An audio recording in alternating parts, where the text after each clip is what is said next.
मैं प्रिंस शर्मा आज डिस्कस करने जा रहे हैं अनवांटेड प्रेगनेंसी से हम लोग कैसे खुद को बचा सकते हैं। अगर अनवांटेड प्रेगनेंसी हो जाती है उस केस में क्या किया जा सकता है। अनवांटेड प्रेगनेंसी का मतलब ये होता है कि जो हमने नहीं अज्यूम किया था, जिसके लिए हम फिजिकली फिट नहीं थे, इकोनॉमिकली फिट नहीं थे, मेंटली फिट नहीं थे, और उस कंडीशंस में अगर प्रेगनेंसी का केस आता है तो इस तरीके के केस को हम लोग क्या बोलेंगे, अनवांटेड प्रेगनेंसी। ए कॉमनली क्या होता है कि लैक ऑफ एजुकेशन से कारण होता है। अगर लैक ऑफ अवेयरनेस है, सेक्सुअल एजुकेशन की कमी है, इस केस में हम लोग कॉमनली देखते हैं कि क्या होता है, अनवांटेड प्रेगनेंसी होता है। ये हो सकता है कि हमारे समाज में अनमैरिड लाइफ में हो, या फिर मैरिड के बाद हो सकता है। मैरिड के बाद भी बहुत सारे मेंटली हम लोग प्रिपेयर्ड नहीं होते हैं बेबी प्लान के लिए, और उस केस में भी अगर प्रेगनेंसी का केस होता है तो हम लोग चाहते हैं इससे जल्दी ही बाहर निकल जाए। हमारे कंट्री में अनवांटेड प्रेगनेंसी एक पूरी तरीके से लीगल है, चाहे वो प्रेग्नेंट हो, मतलब वो चाहे वो मैरिड हो या फिर अनमैरिड हो। अनवांटेड प्रेगनेंसी को लीगली अबॉर्शन करवाया जा सकता है, लेकिन ये जो है अबॉर्शन मतलब टर्मिनेशन, ये सिर्फ लीगल है 20 वीक तक। और वो भी 20 वीक तक सिर्फ कुछ ही हॉस्पिटल्स में लीगल है। हम लोग बोल सकते हैं कि इसका जो सेफ है वो 10 वीक तक होता है। अगर 7 to 10 वीक तक कोई अनवांटेड प्रेगनेंसी का केस आता है तो उसको हम लोग AMTP किट के द्वारा सही कर सकते हैं। कौन सा किट? AMTP kit. ये ड्रग क्या है? एक हार्मोनल ड्रग है जो कि इजीली अवेलेबल होता है सारे मेडिकल स्टोर्स में, लेकिन इसका यूज हम लोग बिना किसी भी गायनेकोलॉजिस्ट से मिले नहीं करेंगे। इसमें होता क्या है इसको हम लोग बताएंगे, और फिर साथ ही साथ ये भी डिस्कस करेंगे क्यों नहीं अनवांटेड प्रेगनेंसी को हम लोग दवा से बिना गायनेकोलॉजिस्ट से मिले इसको यूटिलाइज करेंगे या फिर इस स्टेप को फॉलो करेंगे। सबसे पहले हम लोग समझते हैं प्रेगनेंसी का मतलब होता है कि अगर कहीं पे स्पर्म और ओवा फीमेल रिप्रोडक्टिव ऑर्गन में फर्टाइल होता है और उसके बाद इम्प्लांटेशन का केस बन जाता है, जिससे मेंस्ट्रुअल साइकिल रुक जाता है, मतलब उसका जो मासिक धर्म है वो क्या हो जाता है, रुक जाता है, जिससे लगता है अबॉर्शन का केस होता है। तो हम लोग सबसे पहले उस केस में क्या करते हैं, उस केस में हम लोग रैपिड टेस्ट करवाते हैं किट के द्वारा। जैसे कि हमारे बहुत सारे मार्केट में प्रेगा न्यूज नाम का आता है, अगर उसमें डबल लाइनिंग आ जाएगा तो हमें ऐसा कंफर्मेशन आता है कि वो जो भी वो लेडी है वो क्या है, प्रेग्नेंट है, और उसका जब प्रेगनेंसी का पीरियड 10 वीक से कम है, उस केस में हम लोग MTP यूज कर सकते हैं और इससे अबॉर्शन सेफली किया जा सकता है। लेकिन होता क्या है, क्यों नहीं गायनेकोलॉजिस्ट के बिना किया जाना चाहिए?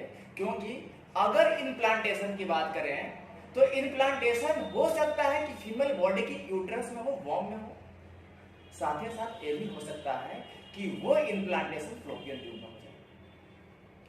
अगर किसी भी फीमेल में इम्प्लांटेशन यूट्रस में होता है तो उसको नॉर्मल प्रेगनेंसी बोलते हैं, नॉर्मल उसका बेबी का डेवलपमेंट होगा।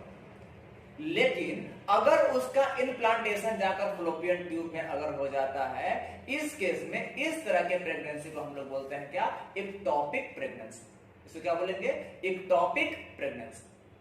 अगर फ्लोपियन ट्यूब में अगर जाइगोट का इम्प्लांटेशन होता है, एम्ब्रियो का इम्प्लांटेशन होता है, तो समझिए वहां पे बेबी को ग्रोथ करने का स्पेस ही नहीं मिलेगा, और बेबी को ग्रोथ करने का स्पेस नहीं मिलेगा तो ऐसे भी क्या है कंडीशन, एक फीमेल के लिए जानलेवा हो सकता है। और इस केस में इक्टोपिक प्रेगनेंसी केस में जहां पे इम्प्लांटेशन जाकर फ्लोपियन ट्यूब में हो रहा है वहां पे MTP किट वर्क नहीं करेगा। MTP तभी वर्क करेगा जब इम्प्लांटेशन यूट्रस में हुआ हो। इसीलिए गायनेकोलॉजिस्ट से मिलना जरूरी है ताकि सबसे पहले सोनोग्राफी किया जाए और ये पता चल पाए हमें कि सबसे पहले उसका इम्प्लांटेशन हुआ किस स्थान पर। और उसके अकॉर्डिंग हमें फिर मेडिकल प्रिस्क्रिप्शन लिया जाएगा और उसके अकॉर्डिंग हम लोग एमटीपी किट का या फिर हम लोग सर्जरी मेथड का यूज कर सकते हैं। सबसे पहले हम लोग डिस्कस करते हैं एमटीपी किट होता क्या है। नॉर्मल अबॉर्शन मतलब जैसे कि अगर इम्प्लांटेशन यूट्रस में हुआ हो, जो कि जनरली होता है, तो हम लोग एमटीपी किट लेते हैं और उसमें क्या होता है 5 टैबलेट्स का एक पैकेट होता है, जिसमें 4 एक साइज का होता है और एक का साइज अलग होता है। जो एक डिफरेंट साइज का होगा उसका कंपोजिशन होता है मीफीप्रिस्टोन का, जो होता है 200 माइक्रोग्राम।